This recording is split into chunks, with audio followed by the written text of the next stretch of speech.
J'en attendais pas grand chose, c'est vrai, et finalement c'est peut-être la meilleure série Star Wars.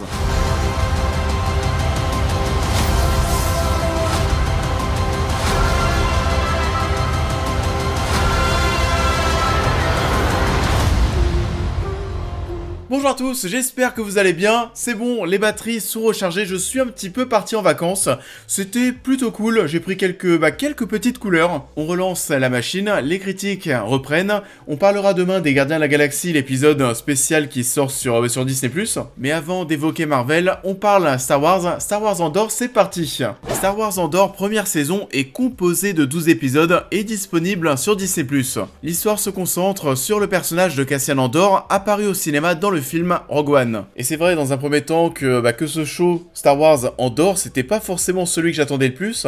J'en attendais même pas grand chose. J'avais quand même adoré, comme quasiment tout le monde, Star Wars Rogue One. C'est le meilleur film du côté de chez Disney depuis que Disney a récupéré Star Wars. Mais ensuite, c'est vrai qu'avoir une histoire qui se concentre sur Cassian Andor, bon, c'est pas non plus ce qu'il y a de plus excitant, surtout qu'à côté de ça, on t'a vendu des Boba Fett, des Kenobi, plein de choses qui sur le papier étaient quand même un petit peu plus sexy. Ça se ressent d'ailleurs de manière très forte sur le succès, ou plutôt même le non-succès de la série, parce que oui, Star Wars Andor, malheureusement, ça ne cartonne pas beaucoup. On a sur le papier du coup le fait qu'Andor, c'est pas non plus ce qu'il y a de plus vendeur, mais aussi de l'autre côté, et le fait que Star Wars est un petit peu en train de s'essouffler, que ce soit au niveau de l'intérêt populaire, mais aussi au niveau de la qualité. Les séries Star Wars, pour l'instant, c'est pas vraiment ça. J'ai adoré la saison 2 de The Mandalorian. La saison 1, ça passait aussi, mais par contre, encore une fois, Kenobi, Boba Fett, c'était presque du ni fait ni à faire finalement. Du coup, Andor, ça arrive un petit peu sur la pointe des pieds, et on avait déjà fait une vidéo sur les 3 premiers épisodes qui étaient arrivés ensemble, et c'était 3 épisodes que j'avais trouvé assez prometteurs, assez intrigants. C'était vraiment quelque chose qui prenait le contre-pied de ce que nous proposait Disney en temps normal, et ça a été comme ça jusqu'au bout finalement, parce que oui, Andor, j'ai adoré, c'est assez rafraîchissant côté Star Wars. On est sur quelque chose d'assez différent, il y a des points positifs bien sûr, mais aussi des points négatifs, et ça, on va en parler. This is what revolution looks like. Déjà, dans un premier temps, c'est une série de 12 épisodes, ce qui est quand même pas mal et peu commun du côté de chez Disney+. Normalement, on aura une deuxième saison, une deuxième partie aussi de 12 épisodes. Ça nous fera, du coup, une série de 24 épisodes. Ça n'ira pas au-delà, normalement. On en avait déjà parlé, j'ai beaucoup aimé la tonalité qu'on installait dans cette série Andor dès les premiers épisodes, même si, au démarrage, c'était un petit peu lent. C'est un petit peu ça sur l'ensemble de ces 12 épisodes. J'ai pas envie de dire qu'il y a des moments de creux, mais c'est très posé. En tout cas, ça fait certainement aussi partie des points qui font que des gens ne vont pas forcément accrocher avec Andor. Globalement, j'ai quand même plutôt bien aimé tous les épisodes. Le final, pareil. On essaye d'installer par contre un petit faux suspense à la fin qui n'a pas forcément lieu d'être, parce qu'on sait très bien qu'il y a encore 12 épisodes qui nous attendent. Et ça dure à chaque fois 45-55 minutes, ça va, c'est assez généreux. Et c'est une série qui est étonnamment coupée un petit peu en plusieurs parties. T'as l'impression que les épisodes ont été faits presque 3 par 3. On a 3 épisodes à un endroit, puis ensuite 3 épisodes, on va parler d'autre chose, ou 3 épisodes avec d'autres personnages, encore une fois, un autre endroit. On a limite l'impression de suivre une histoire qui est coupée en 4 ou 5 parties. Peut-être que ça aurait été aussi assez intéressant, vous savez, de diffuser les épisodes, 3 épisodes par 3 épisodes, par exemple. Et ça aurait pu être assez amusant de fonctionner par bloc, il y a quand même de quoi manger chaque semaine. Par contre, il y a des personnages, du coup, qu'on ne voit pas pendant un très long moment. Il y a des personnes qu'on va voir beaucoup dans les 3 premiers épisodes, par exemple, et ensuite, on va les retrouver, mais vraiment un petit peu par-ci, un petit peu par-là, et ensuite vraiment les revoir à partir de, je sais pas, l'épisode 7 par exemple. Et vu qu'on est sur un format hebdomadaire, un épisode semaine après semaine, et il y a des gens qu'on voit quand même un petit peu moins. Je dirais pas non plus qu'on les oublie, mais ils ont quand même tendance à sortir un petit peu de notre esprit. Et ce que j'ai beaucoup aimé avec Andor, au-delà de la tonalité, c'est tout simplement l'histoire. L'histoire qui nous permet à la fois de suivre les rebelles, mais aussi l'Empire. On est avec ces deux parties.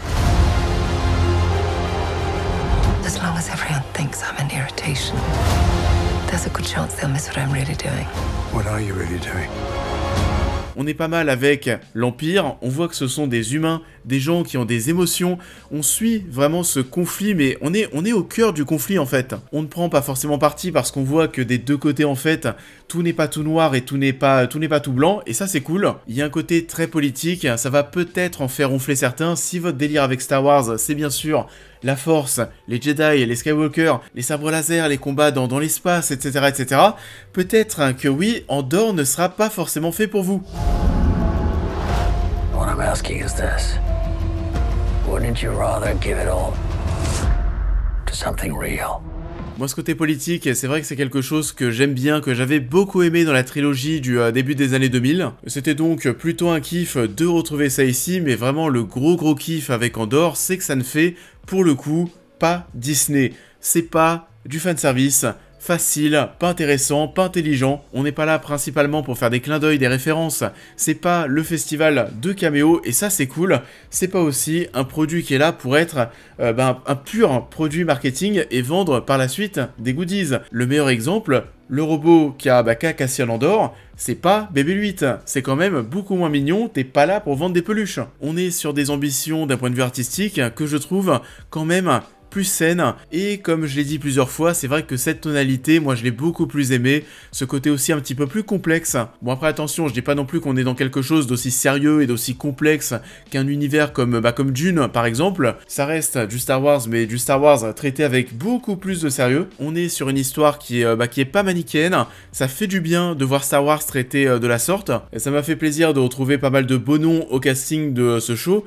Diego Luna, j'étais un petit peu mitigé pour tout vous dire, c'est vrai que au départ je me disais bon voilà, ça fait plaisir de le suivre, son personnage est intéressant, assez attachant, etc., etc., mais je trouve qu'au niveau de la performance d'acteur, il y a quelques séquences, c'est vrai, qui m'ont fait un petit peu tiquer. Diego Luna force un petit peu, ça faisait pas très naturel. Plan works around a new man coming down. They'll replace Olaf tomorrow. Skarsgård au contraire était assez stylé durant l'intégralité du show.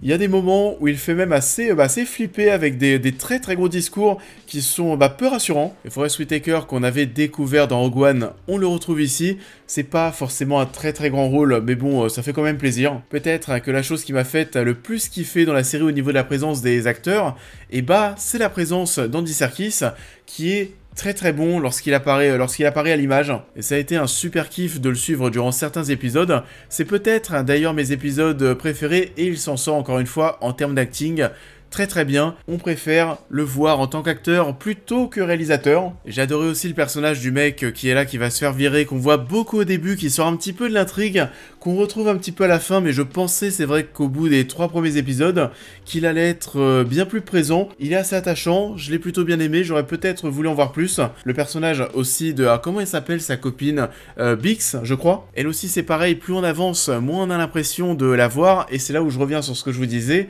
On a une histoire qui est un petit peu par bloc. Durant les 3 premiers épisodes, on les voyait beaucoup. Ensuite, durant les 3 autres, on est avec d'autres personnages. Ensuite, il y a les épisodes avec Andy Serkis. Enfin voilà, vous avez compris ce que j'essaie de vous dire. Sur les parties techniques et artistiques, déjà vous, je sais pas, mais l'apparition du logo au début de chaque épisode avec cette petite musique, je sais pas, mais j'aimais bien. J'ai bien aimé ce qu'on nous a proposé au niveau des décors, on est sur quelque chose de bien plus palpable. On a une photographie qui est moins colorée, qui va être en accord avec le côté sérieux du show. On voit des choses différentes, ça faisait du bien parce qu'à la longue, voir du sable, ça commençait à être un petit peu fatigant. Il y a parfois un petit côté Blade Runner. On voit vraiment Star Wars sous un autre angle, c'est cool. Par contre, d'un point de vue technique, il y a quand même 2-3 petites choses à redire. Il y a des fonds verts qui sont très visibles. Les scènes avec le clocher, à chaque fois, tu vois directement qu'en arrière-plan, il n'y a rien, c'est du fond vert, c'est tout flou. On a aussi des séquences au départ avec Cassian qui est gosse, où là aussi, ça arrache un petit peu les yeux. Parce que oui, des choses négatives, il y en a aussi. Je sais que depuis le début de cette critique, je dis plutôt du bien d'Andor. Globalement, c'est positif. Mais il y a quand même des choses à redire. Je dirais que d'un point de vue global, je trouve pas non plus qu'on soit dans quelque chose d'exceptionnel. C'est très bien, ok. Mais il m'a peut-être manqué, vous savez, ce petit grain de folie, ce petit truc en plus qui aurait fait que oui, là, j'aurais trouvé ça vraiment inoubliable. Parce que oui, la question là, si on se la pose, est-ce que c'est vraiment inoubliable, exceptionnel ? La réponse, c'est pas forcément oui, c'est très bien, encore une fois, ok, mais est-ce qu'il y a vraiment des séquences, des scènes d'action qui vont vraiment nous marquer au fer rouge ? Et bah personnellement, je ne pense pas, malheureusement. Donc ouais, d'un point de vue global, il manque peut-être un petit truc à Andorre. C'est peut-être d'ailleurs aussi ce petit truc qui manque, qui fait que le show ne trouve pas forcément son public. Et pourtant, c'est vraiment dommage, parce que c'est ce qui s'est fait de mieux du côté de chez Star Wars depuis pas mal de temps. Sur le papier, c'est même la proposition au niveau des séries qui me convainc le plus. J'attends d'en voir plus, c'était bien meilleur encore une fois que Kenobi, que Boba Fett, mais bon, ça c'était pas forcément si difficile, c'était largement au-dessus, donc oui, si vous aimez Star Wars, je vous recommande la série, c'est une très bonne chose de traiter Star Wars comme ça, sur le fond comme sur la forme.